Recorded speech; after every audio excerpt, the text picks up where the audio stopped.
নমস্কাৰ, স্বাগতম জনাইছোঁ আছাম টিচি ইউটিউব চেনেললৈ। মই যে আপোনালোকৰ মাজলৈ লৈছোঁ কেইটামান অসমৰ জিঅ'গ্ৰাফিৰ কুৱেশ্যন আনচাৰ সকলোৱে ভালদৰে শুনি যাব আৰু যদি মোৰ চেনেল ছাবস্ক্ৰাইব কৰিব যাতে আগলৈ এনেকুৱা ভিডিঅ' পাই থাকে।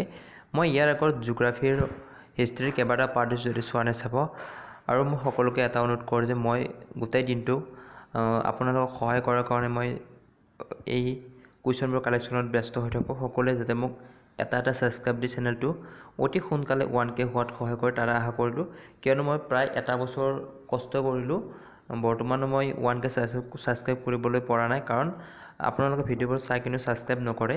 সকলোৱে 1K ছাবস্ক্ৰাইব কৰিব তাৰে আশা কৰি ইমানতে আৰম্ভ কৰিছোঁ। ইয়াৰ 71 2011 চনৰ লোকপিয়ল মতে অসমত শিক্ষিতৰ হাৰ উত্তৰটো হ'ব 72.19%। 72 2011 চনৰ লোকপিয়ল মতে অসমত লিংগৰ অনুপাত কিমান? উত্তৰ হ'ব 958%।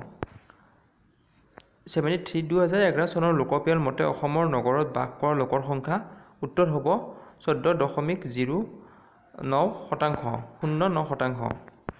74 2011 চনৰ লোকপিয়ল মতে অসমৰ বৰাক উপত্যকাৰ জনসংখ্যাৰ ঘনত্ব কিমান? উত্তৰ হ'ব 545 জন। 75 খাচীয়া ও জয়ন্তীয়া ডেছ উত্তৰটো হ'ব অষ্ট্ৰিক।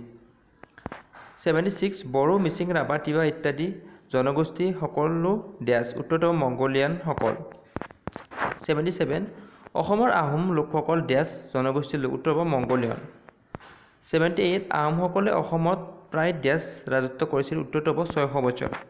79 ভাৰতবৰ্ষৰ মুঠ প্ৰাকৃতিক গেছ উৎপাদন কিমান শতাংশ অসমে কৰে? উত্তৰটো হ'ব 25%।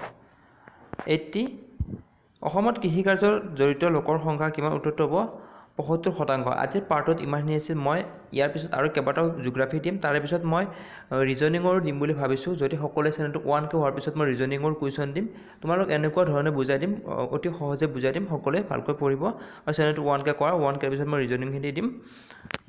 আজি এইখিনিতে ইমান সমাপ্ত কৰিলোঁ। নমস্কাৰ।